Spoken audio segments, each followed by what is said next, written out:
بچه ها من اومدم از دوستمون یعنی از خواهرم سوالاتی بپرسم و به انگلیسی بگم. رقیه جون اسم مامانت چیه؟ زهرا. اسم بابا چیه؟ حسن.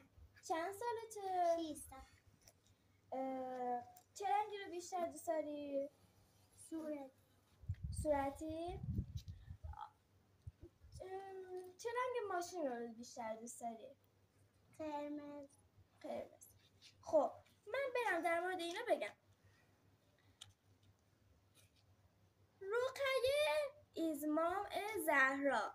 رقیه is dad حسن. I like رقیه pink.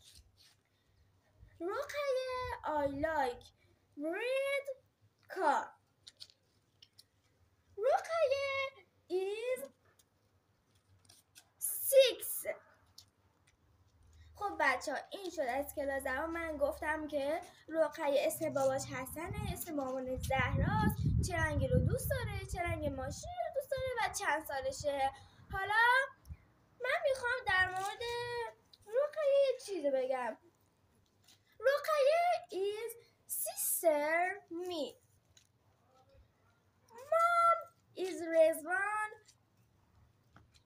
Dad is Muhammad. It's a green teacher. It's a teddy bear. What's this teddy bear? 1, 2, 3, 4, 5, 6, 7, 8, 9, 10 teddy bear. Is